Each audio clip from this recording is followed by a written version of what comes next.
And we're live. Good day. How's it going, Whiskey Brothers and Whiskey Sisters? And welcome to the Whiskey Book Club's 11th book review and the third and, sadly, final edition of A Glass Apart. This book right here, A Glass Apart, Irish Single Pot Still Whiskey by Fionnan O'Connor. That's the man right there. As always, we're honored to have you, the viewer, and our panel with us today. My name's Dolph. I'm the founder of the Whiskey Book Club, and I am your host tonight. There's not a lot of us, but these cats need some rounding up, so that's my job. That's what I do. And for those of you that are brand new to this, just seeing me for the first time, I know one friend is seeing me for the first time, I'll tell you a little bit what we're about. We're a bunch of whiskey geeks that love to share a draft and share our passion of reading, and which usually involves reading about whiskey or whiskey-related activities. Now, there are other alcohol book clubs out there that are just starting out, but none, I tell you, that delve so deeply into the subject with the author than we do. And tonight, we have the incomparable Fionnan O'Connor, this man right here.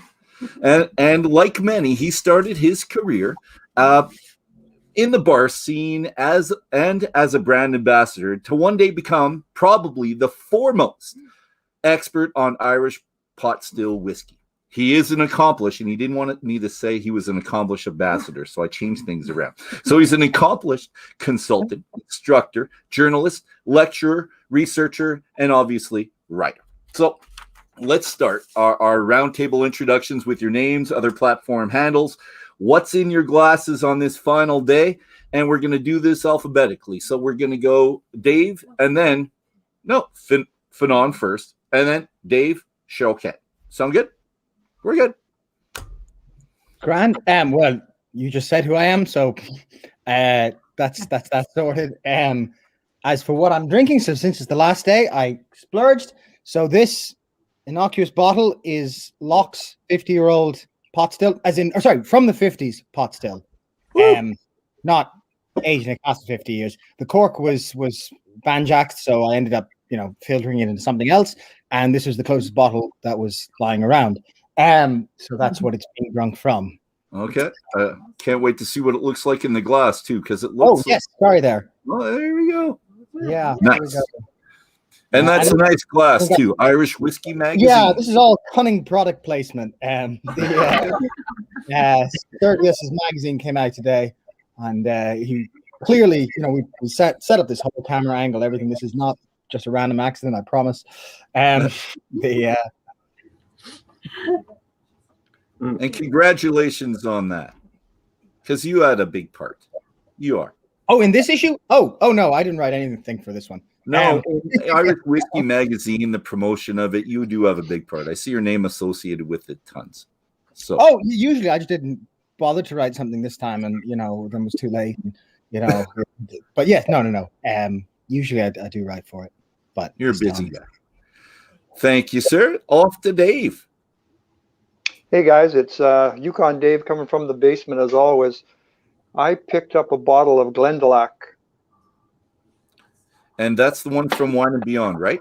That's the one from Wine and Beyond. It's a great price, and I really like the story from our last tasting we had, because it's a secondary aged in oak that's came from the forest right around the distillery. So I thought, well, I got to give that a try, and I really like the flavor in it. It's got a little bit of youth on the back end. It's a little hot, but I'm probably going to get another bottle and just stick it away, because how many times can they take trees out of that lot there?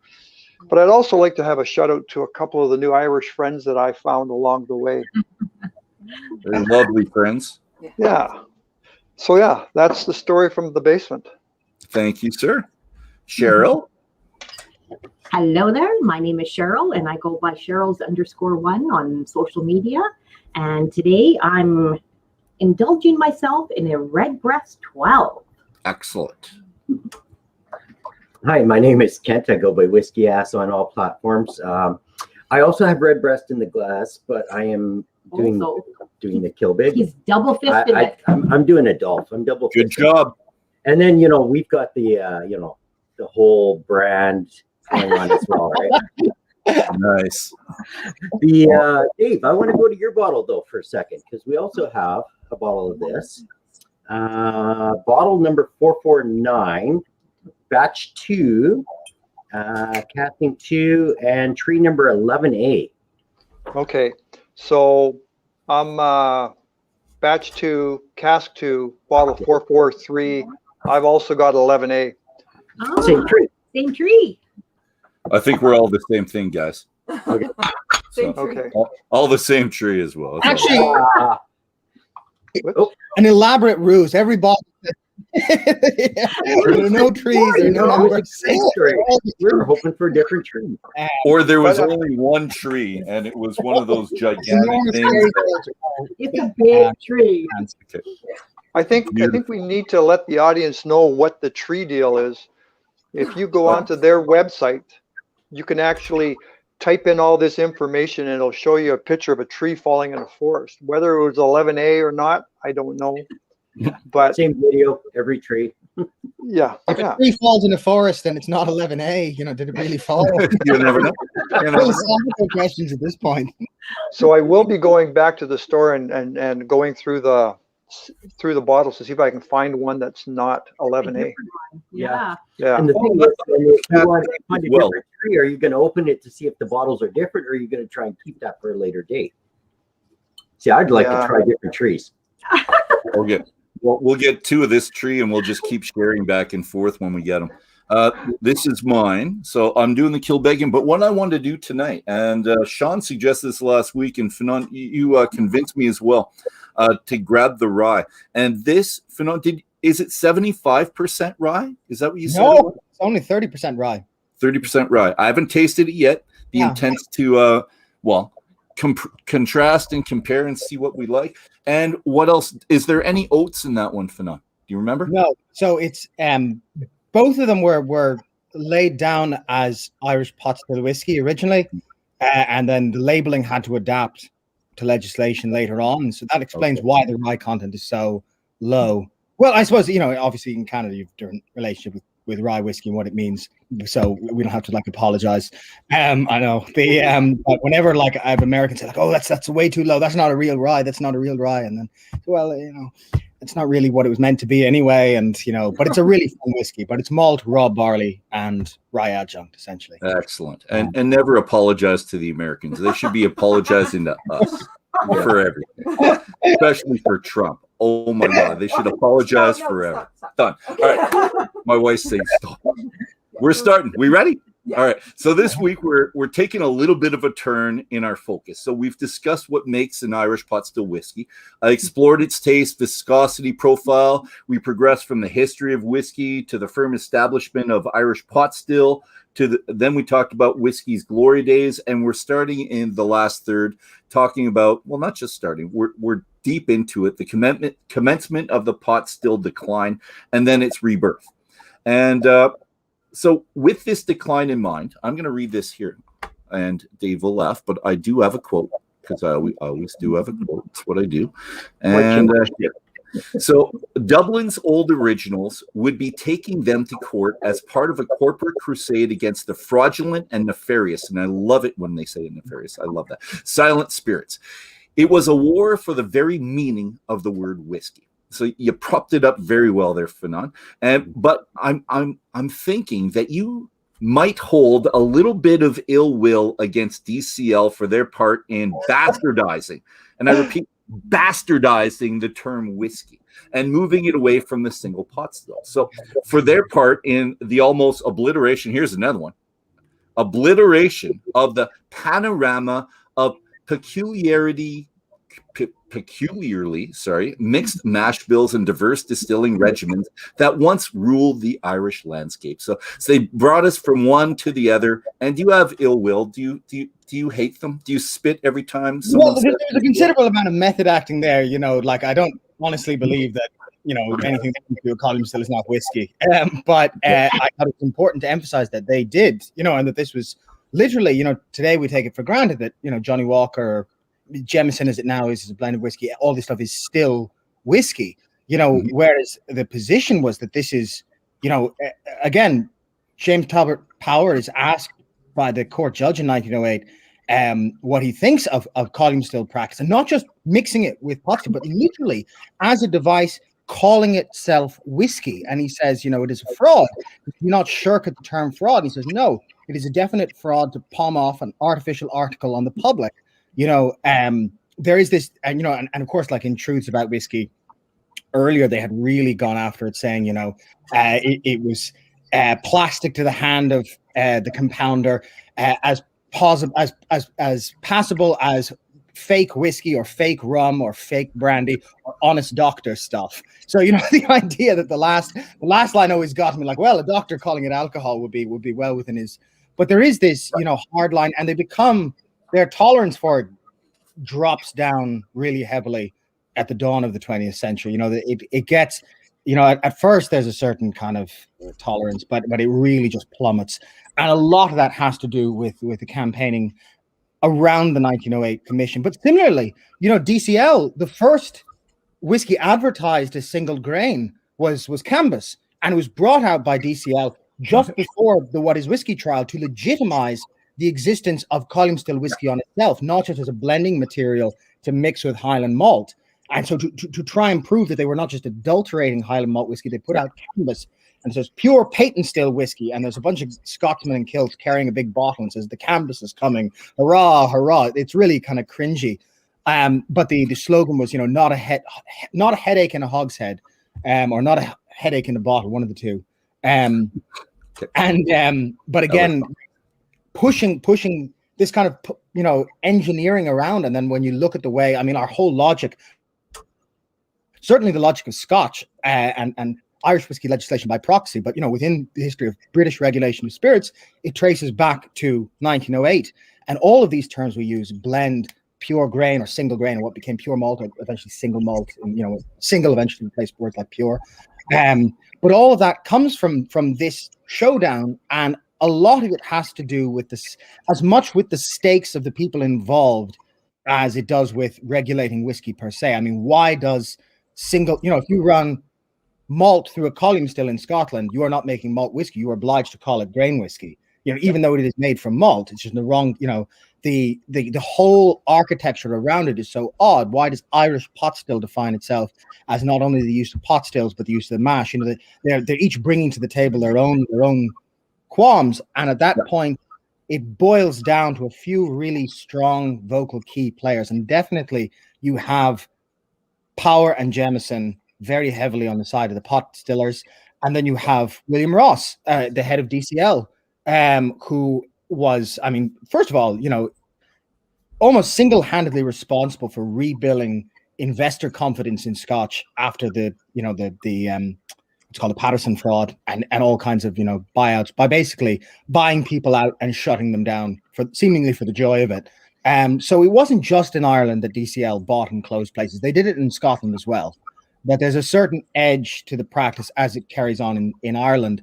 And then, yeah, in 1933, DCL just flushed all the Irish stock down the drain, probably blended it into Scotch, and they probably didn't get rid of it. And Ross minutes, you know, Ireland is an irrelevance. So there is certainly a hostility there. But in the same sense, when Irish pot still was doing well, DCL had a board meeting about getting in on Dublin pot still and built the Phoenix Park distillery, you know, to try and get a slice of the pie. So I don't think they bore Ireland any ill will, you know, nationally. It was just when it was doing well, they wanted a piece of it. When it was competition, they wanted to get rid of it, you know, and you know, it's nothing personal kind of behavior.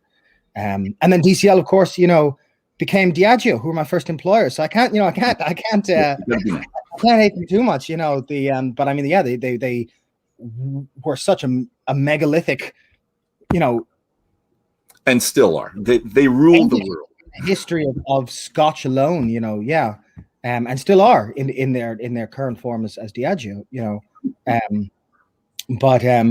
yeah. So it's important to recognize what happened, but yeah, you certainly feel bad seeing the Irish whiskey industry dismantling itself on the one hand, and then being actively, and a lot of the DCL stuff really happened with column stills. What Ross was mainly interested in was shutting down Irish column stills that they had taken over in what's now Northern Ireland, And again, out of recognition that if there was going to be a competitive threat from Irish pot still, it would not be through these kind of high horse pot still purists. It would be through the not yet realized threat of Irish column distilling, creating a blended industry that could rival Scotch. And by essentially shooting those column stills down, you prevent that from happening. Much smarter move, really.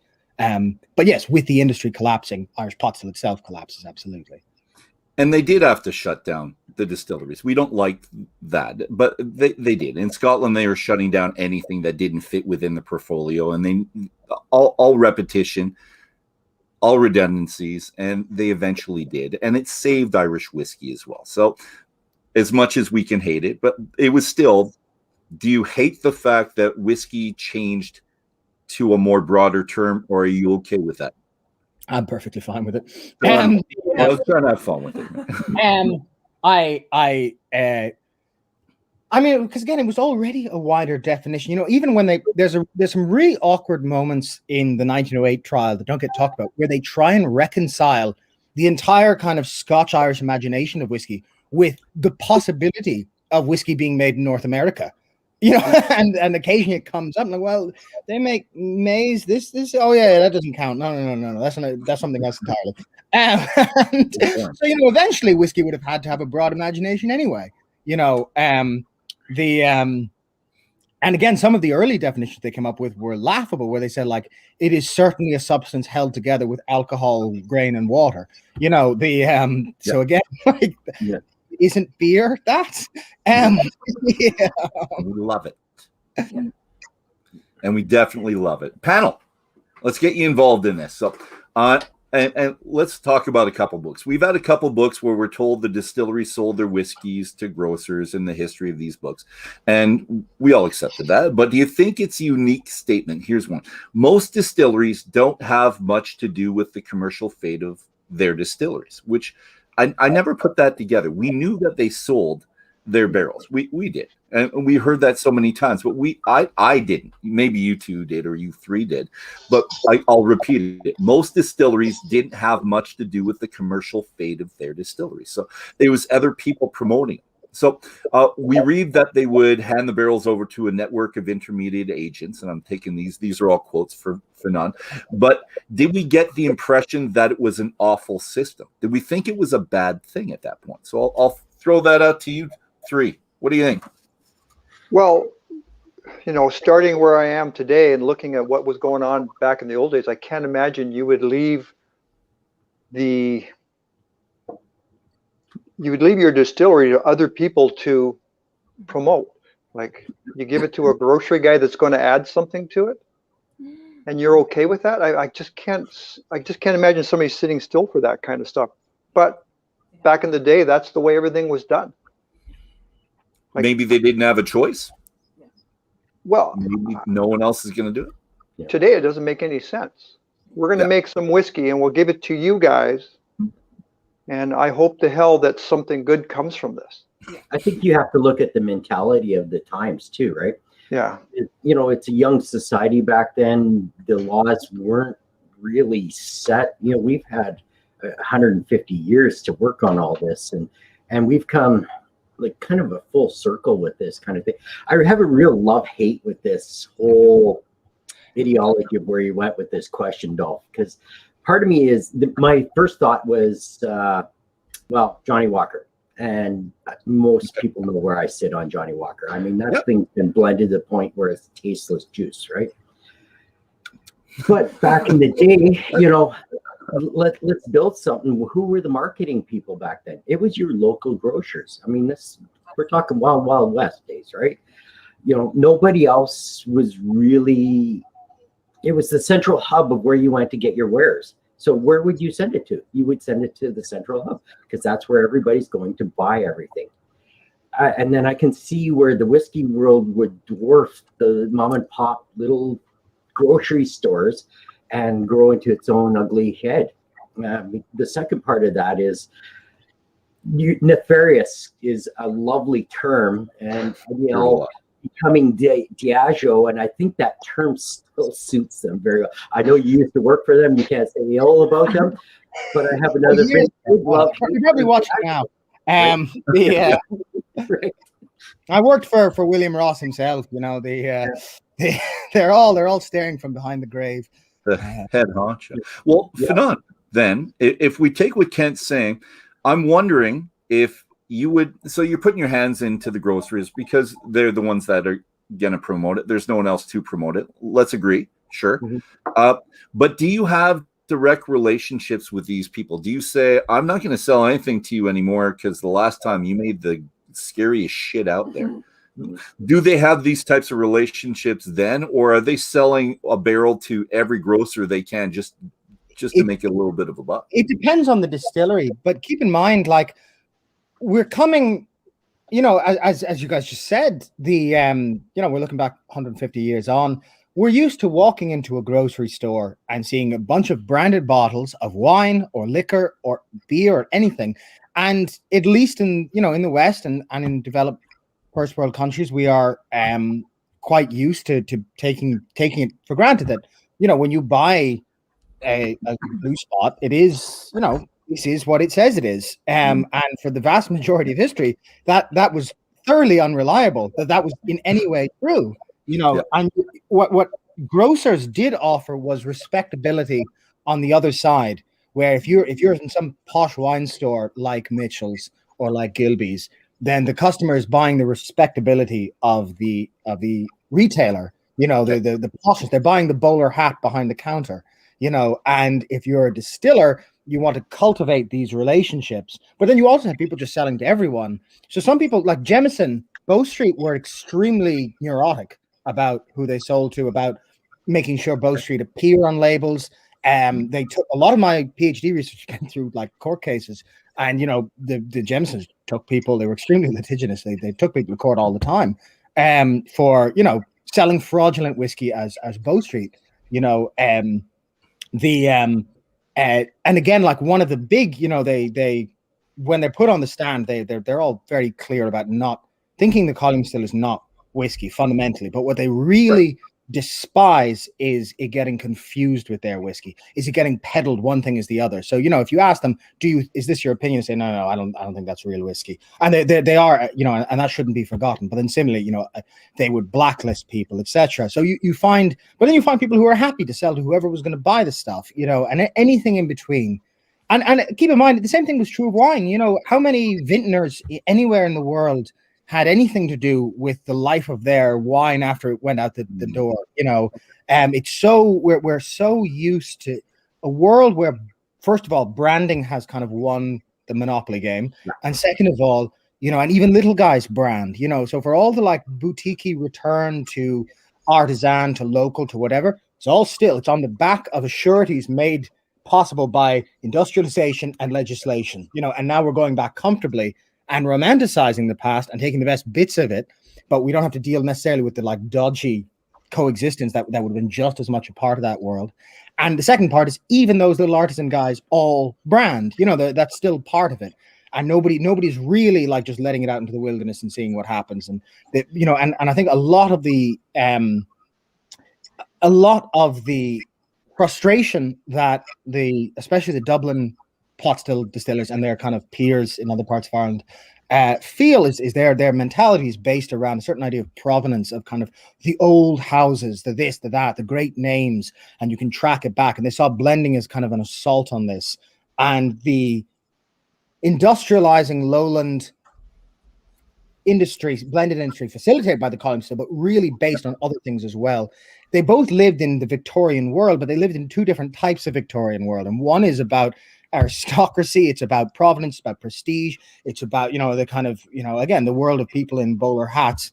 And then the other is Victorian enterprise, you know, and part shares and part profits, you know, this kind of stuff. And that's coming on stream at the same time. And of course, the second group were always going to win, you know, and they did win. We saw how the 20th century panned out, you know, and the history is, but the great joke is that all the shoddy, dodgy practice of little retailers maybe not being honest and this and that all gets washed out, not through the litigation of people obsessed with provenance. It gets washed out by the DCLs of the world just being so much bigger And their pyramid is based on consistency, and so they just flush it all out and they undersell them and whatever. And all the wheeler dealers, just can't swim in the same water as sharks like Tommy Dewar or James Buchanan or any of these guys. And eventually, Johnny Walker will taste the same in New York as it will in London, as it will in Edinburgh, as it will in Shanghai. And that's what builds. And really it's only in the 1970s and 80s that even single malt, in fact, even the word single malt, becomes part of the public imagination then, and it's on the backside of the success of the blenders. The difference being that the blended apparatus at least kept the Highland malt distillers alive, whereas, in Ireland, the pot still distillers all closed down. So, when single malt was rediscovered, this whole infrastructure was still there because it was necessary. People weren't drinking it. And in the same way that the Irish pot still distillers didn't really have a lot of control over their product once it left the gate, bizarrely enough, if you think about it, most of the Highland malt distillers, they didn't have much control of it either. They just had consistent contracts with blenders who would buy it anyway. So it wasn't retailers, but it was still, the life of, Brora would not have been really in the hands of Brora. It would have been in the hands of the blended contracts, and most of it was going in there anyway. And so, it was a surety, but again, you weren't drinking much of it as itself either. People forget this. We romanticize distilleries, but of course, there's even when they're in charge of themselves, they're always beholden to something else. No, that's true. So, and I think we think of them as workhorses, really workhorses that promote themselves. But at that point, they weren't promoting themselves as much. They didn't have the global brand ambassadors to go out and Dewar's did. So Dewar's was the first, I believe, for Scotch whiskey. I'm not going to say for others, but for Scotch whiskey, it was Dewar's going out to the Americas and promoting their blends there. You know what? I didn't hear from Cheryl. So Cheryl, I'm going to ask this question to you specifically. So they weren't distillers, they were blenders, and they were salesmen. Now I want to know if it was you, how much would you have changed the original pot still whiskey in order to turn a profit? Would you have kept it more pot still like and maybe a little bit of a blend and trying to appease the richer folk? Or would you bastardize it even further, put tons of the column still spirit in there and make tons more money? Probably, I'm going to guess. What are you going to do, Cheryl? I'm putting you on the spot. It's a tough call, right? It's like, you don't want to take away the perfection of your product either necessarily. You've got this pure, beautiful spirit. Why do you want to blend it with something to take away from that purity of it? But then the money, right? It always comes down to money. Yeah, don't sell out. I know, and I have a hard time with that because it's like you don't want to give up your own thing, the purity of it. But then it always comes down, bottom line, to money. You need the money. And if you don't have the money, you can't keep making this beautiful spirit either. So you almost have no choice but to go out there, get the money flowing. And then maybe on the side, you keep some good, pure stuff going out to those rich folk. All right. And you know what? That's a good answer. We're going to come back to that because Irish whiskey really did do that. They became something very palatable for so many people, made a lot of money, and then back to the root. But we'll talk about that later. Good comment. Thank you, Cheryl. Fionnan, the big four tried various ways to tell the public the difference between pure pot still and I'm going to keep calling it the bastardized spirit because I like that. And they gave them, was it 50 mil bottles or 100 mil bottles to taste? Did they go too far or did they not go far enough because they lost? So did they not go? I mean, yeah, they did lose, and you wonder, again, you look at the trajectory of the 20th century.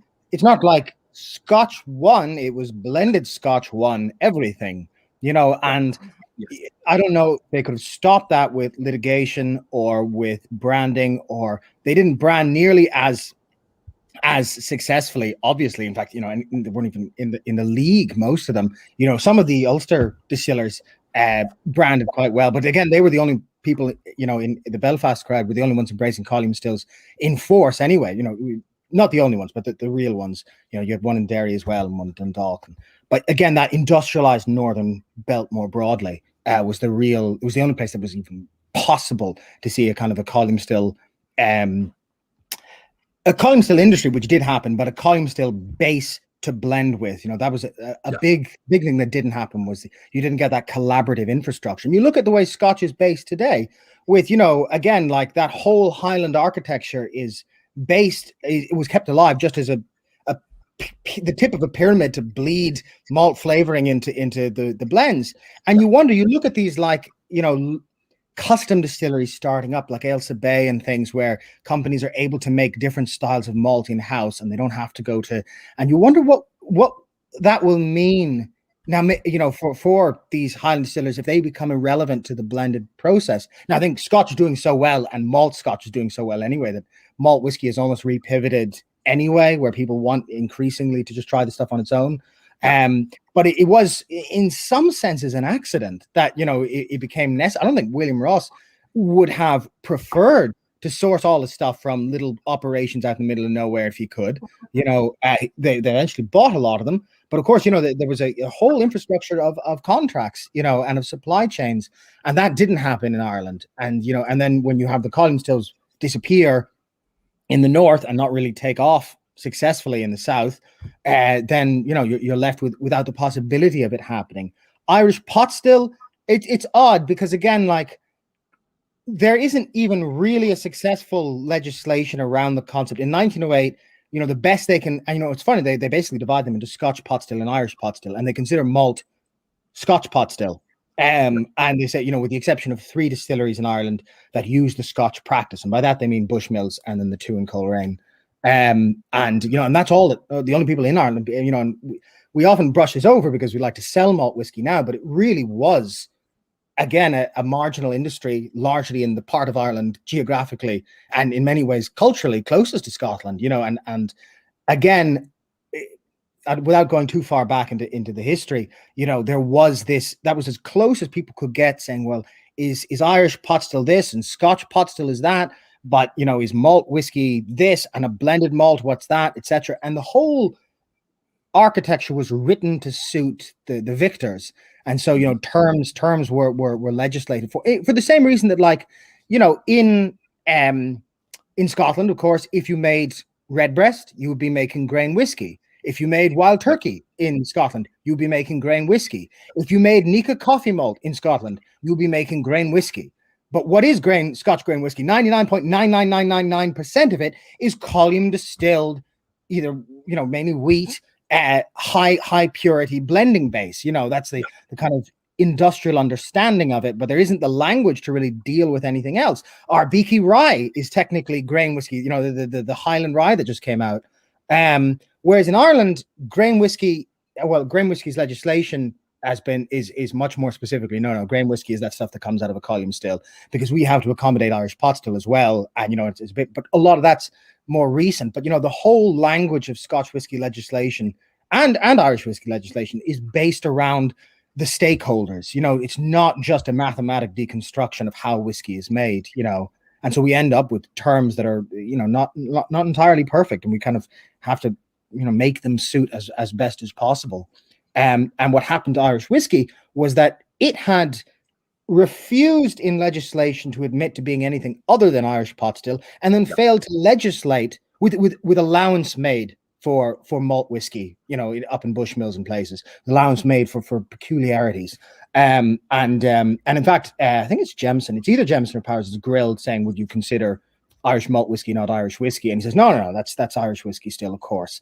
And then they grill him about how much of non-barley he would include in Irish pot still, and still call it Irish pot still, and said, would you go as far as a third? And he said, yeah, okay, we could go that far. Move a bit. But a third other stuff, malt, he says most of it is about, 80% malt and raw barley and 20% other stuff. Sometimes it goes lower, sometimes it goes higher. But anyway, there is this whole kind of shaky. So they don't successfully push the idea that Irish whiskey can only be this, and they don't even effectively legislate what it is. And so through loss of anything, you get, there's the great conundrum as to, how do you pitch it? And it's never ceased to amaze me that, the story we tell is that, Ireland collapsed out of its reticence to adopt the column still But, and again, like that's not entirely true, but there's the great mystery as to why did the Irish pot still distillers out-survive the Ulster column distillers? You know, why did, for all that, they survive into the 50s and 60s, or the last remains of them, whereas the others all, you know, Dunville's closed in the 30s, and the rest of them were all gone by. And again, a huge part of that answer is DCL.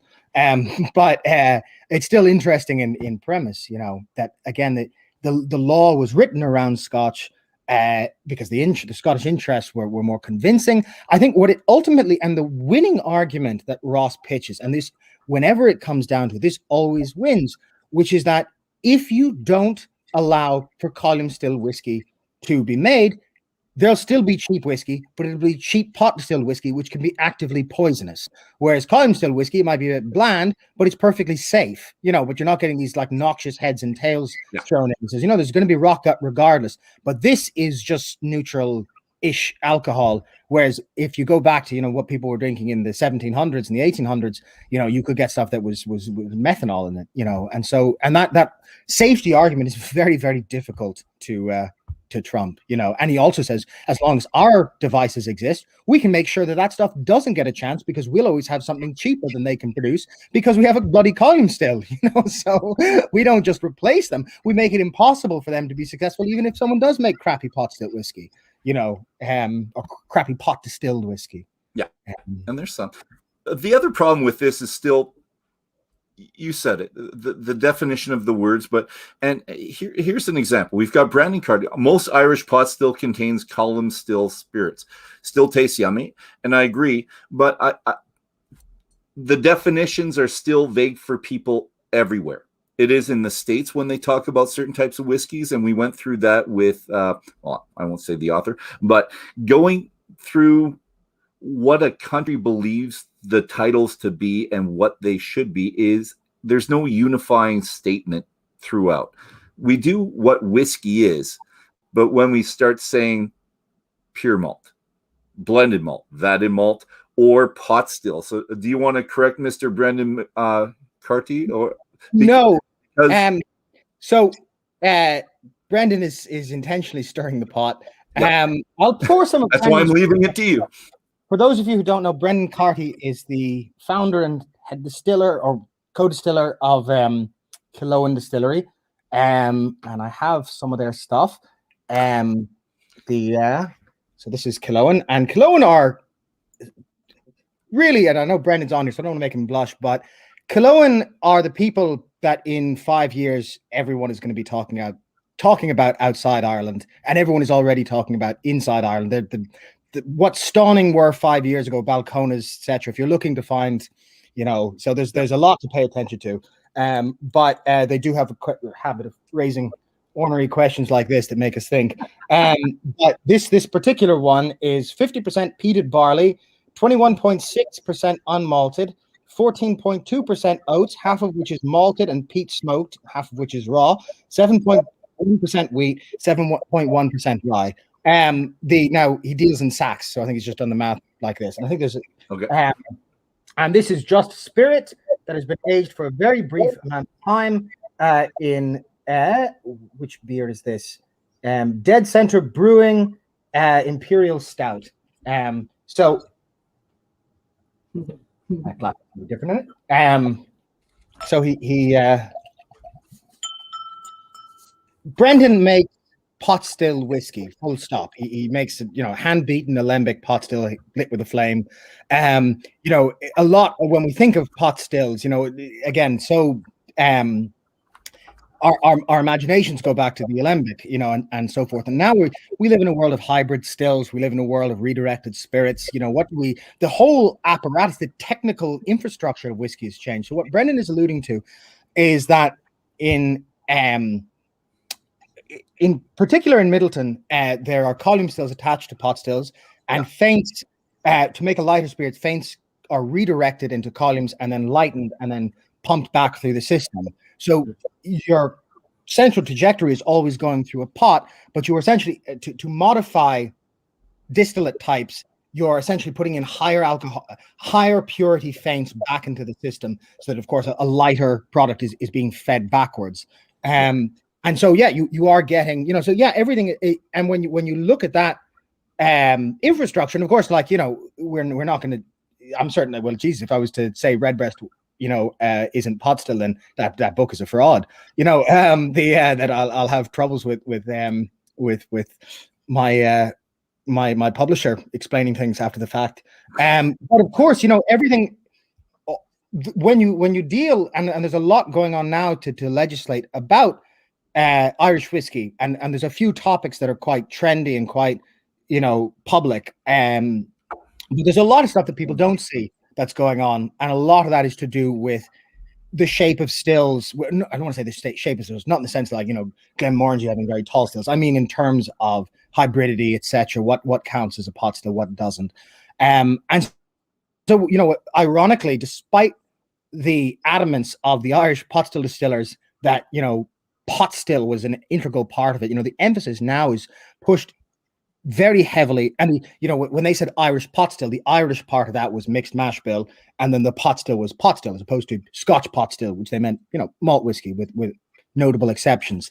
Whereas now, when we're reducing things to what we really mean, the emphasis is always on mash bill. It's always on raw barley, which was always part of it. But Irish column stills, when they first got going, were largely run on things not dissimilar to what was being run through pot stills. And it's only after the repeal of the Corn Laws, when you start getting influxes of large amounts of grain from abroad, and not just the Corn Laws, but just a world in which grain is transported so heavily internationally, that you start seeing maize come in, and you start getting these weird, and the Irish column still of the era is quite a bizarre animal. It was, maize and large amounts of rye and some oats and malt mixed together. So it was its own kind of beast. And then that homogenized to just maize over time. But again, we'll always have to reimagine based on the evolution of distilling. So again, what was already a kind of inefficient terminology is only going to become more so, as the centuries move on, And you're very diplomatic because you still didn't answer the question. But it's impossible. But I won't push. You did very well. However, there's one question here. We're just going to say that maybe Company Canada soon. I would love that. And when we talk about them, I just want to put a plug in for your article in Unfiltered. It's called Muck and Magic. And we talk about them a little bit later on, and it's in there quite predominantly. And I think they're page 3 out of the 6 sections. I think theirs is, if you're looking through that. Okay. Because if you do it online, it's one section after the other. It's not the whole article. So you have to keep going. And I think they're number 3. I can't remember. But I did terribly interesting what they're doing. And another question, what they're, I'll leave it. Forget it. I'm going on. Panel, let's get you involved. I'm wondering if this quote, this one right here, strikes a chord with you guys, because it did with me. Tradition. Trying to find it. There we go. Tradition. There we go. So tradition, family, craft, and stable working class. We need Tefia at the 1908 trial. One would have been musical theater. Tradition. Tradition. And if nobody knows what I'm talking about, it's Fiddler on the Roof, and I identify very well with them. Well, if you'd been there, William Ross would have stood a chance. You would have orchestrated the whole debate. I would have. I'm back to the quote. Tradition, family, craft, and stable working class employment ran to the very core of Irish distilling, even in its darkest years. In a socially conservative and largely agricultural society, the pot still was an uncanny bridge between a very respectable image of Dublin tradesmen and the continued prosperity of the rural farmer. So there was a nice cycle, if you think of it in terms of development of a society, cycle between of industrial perfection. And the industrial age was really the search for perfection monetarily and waste-wise, but it was with the intent of perfection. So does this ring a bell to anyone? Do you like the fact that everyone's working together in a happy family? The farmers, the distillers, and the industrial giants. Anyone out there? We won't touch the wages, God, did I? It's so odd hearing this stuff. Did I write that? Yeah. You're freaking eloquent, Fionnan. All right. This So, is just rings with Little House on the Prairie. okay. Explain. Go ahead. My wife likes Little House. I want to hear this. I absolutely hated most of the characters. Arrogant little brats. But again, yeah, like you say, is the industrialization. This was the coming of what we are seeing now. Like this is the start of us moving into mechanization, and everybody is moving forward to produce stuff, making it easier so it's not so labor intensive. But it's just the dawn of where we're at right now. I can't wait till we get out of the age we're at right now and get into something that's a little more cleaner and healthier for us, because we've gone into such a throwaway society. But I think sometime it'd be nice for us to roll back to those days where life was a little simpler and not so much crap coming to us. Don't you see this all coming back? And I look at this because I basically am a beer guy, and I looked at the history of brewing, and every town had a brewery, every town had a butcher, a baker, a candlestick maker. Yeah. And then all of a sudden, Sunny Boy Bread or Wonder Bread took over, and you had to have a giant industrial factory making that widget, whichever category you were in. And all of a sudden now we got all the small we got the small brewers, we got the small distillers, we got the small bakers, we got the local butcher. You know, I don't know. I enjoy going in there and being treated like I know the guy, and being, where the Diageos of the world could give a crap about me. Well, if you were a Diageo brand ambassador, just like you're a brand ambassador now, I think they'd care. And they're probably a fantastic organization to work for. How about that, Fionnan? Were they fantastic? Are you good? Oh, I mean, my boss was an angel. All right. I just want to set you up before I move on. That's all right. Yes, I loved them. I loved every part of working with them. Dave hates them, but he's entitled to his opinion. I think everything goes really well with the boss as long as you're crushing all the small guys that shouldn't be in the industry. All of a sudden, if you start losing market share, how long do you last? You're gone. We'll get somebody in here that can put their foot on the neck of those small guys. And that's every industry, right? And we did that in Canada, where Molson's and Labatt's bought out every small mini brewery in the 1970s. They effectively wiped out any type of beer other than Pilsner or lager in our country for probably 40 years until it started fighting back. So that is one. So let's go to the next question. And of course, another quote. There we go. On page 204. Jesus. No, that's sorry. Sorry. Yeah, and I should qualify, keep in mind. Yeah, of course, there is this attitude in the history of the 20th century, and we've even the elderly alive today probably don't remember the enthusiasm. It only survives through records or through really old television ads. The enthusiasm around industrialization as modernity, around Wonder Bread, around all of these things as the future, as something that a modern person should embrace, that all this other stuff was really backwards. And and now we look with all the cynicism, having seen like what crap all of this turned out to be, and we ended up with McDonald's everywhere and blah blah blah. But you look at these old ads from the 50s and you see things like plastic is our friend, and this just like Jetsons type mentality that all of this is progressing to something wonderful, and we're just on the cusp of something great. And then we hit the 90s and we're all drinking Coors, and everything, all the food sucks, and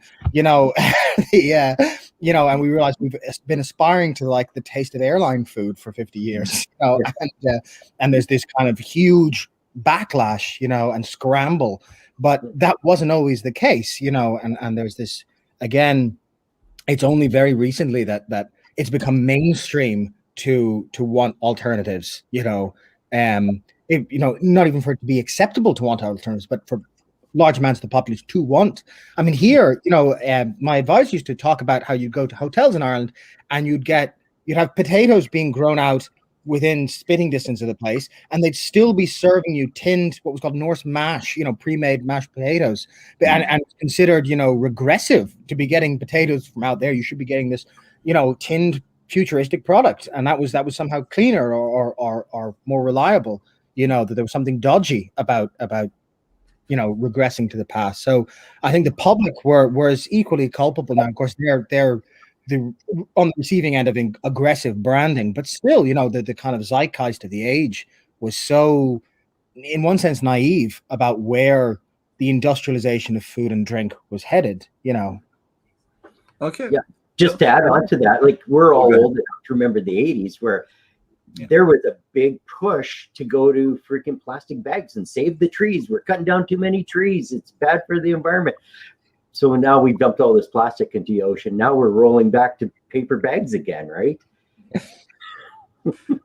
I'm going to piggyback on what you were saying before, Fionnan, about actually I'm trying to change from the decline to the change. So there's kind of a point, and I'm going to try to have you find out where this point is for me. But at one point, IDL promoted triple distilled and twice as smooth, and they sold. They did really well. It worked. And you state that we have no right to complain about them because it worked, and because of their ability to create a product that they promoted so well. Irish whiskey is now able and willing to invest in experimentation. So one, I'm trying to figure out what changed their mind. So what made them think, as they're making scads of money, let's change things up and reclaim pot still. I'm wondering where that happened.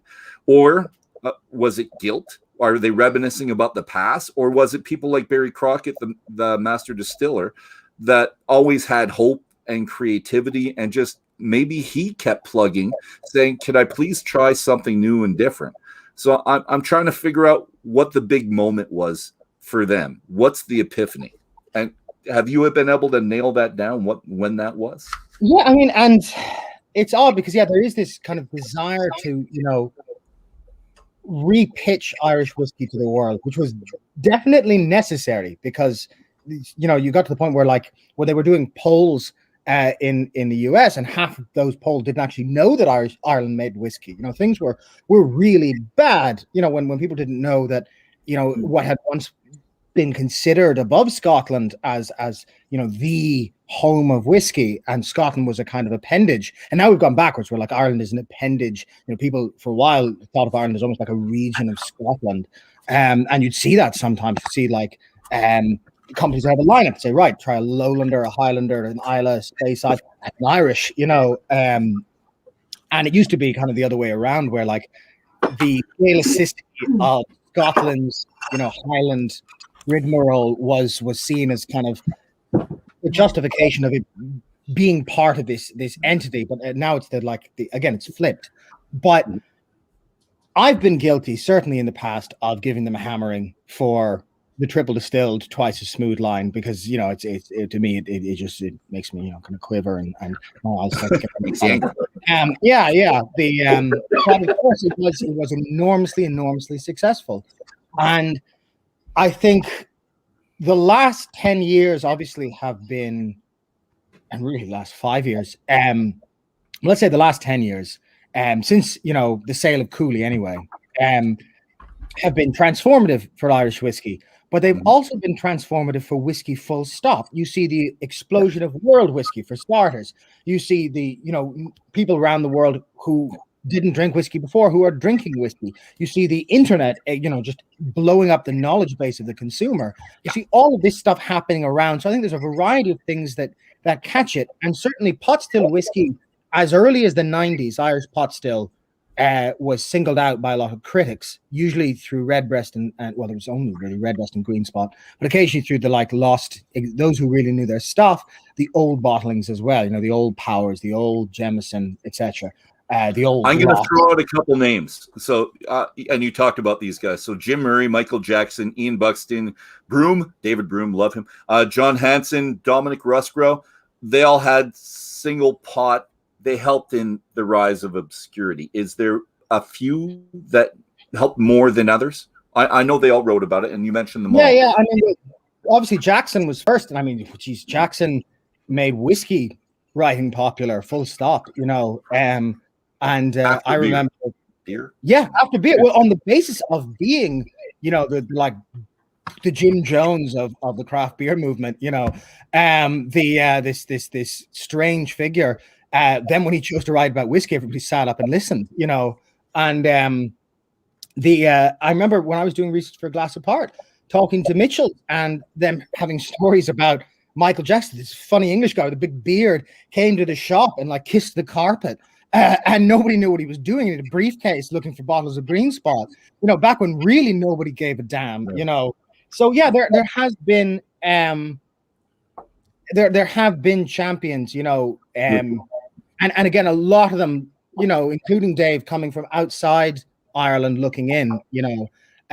Obviously Peter Mulryan, his, you know, before my book there was only Peter's, and that was written 2001, 2, I think.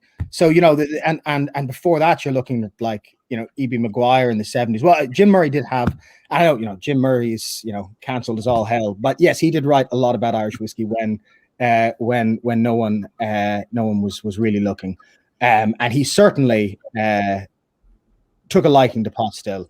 But seemingly Peter Mulryan, 2001, 2002, was quite aggressive about pushing it. So, you know, there have been consistent vocal supporters all along the way up to, you know, I would earmark the release of Powers John's Lane and Barry Crockett Legacy at the time when the pot still offerings of Middleton, the core ones, doubled, you know, from 2 to 4 as the birth of the and when the name changes to single pot still. So there's a lot of critical momentum behind that, you know, and that itself almost certainly at least offered a space in which all of this could work. But I remember like 2011 feverishly, if you go back through like the Wikipedia edits, and it's funny because I remember years ago when I was an undergrad correcting the Wikipedia on single pot still whiskey, and there was some other guy who kept saying like, this is just one company using a term, this is bullshit, no, pot still is just a thing.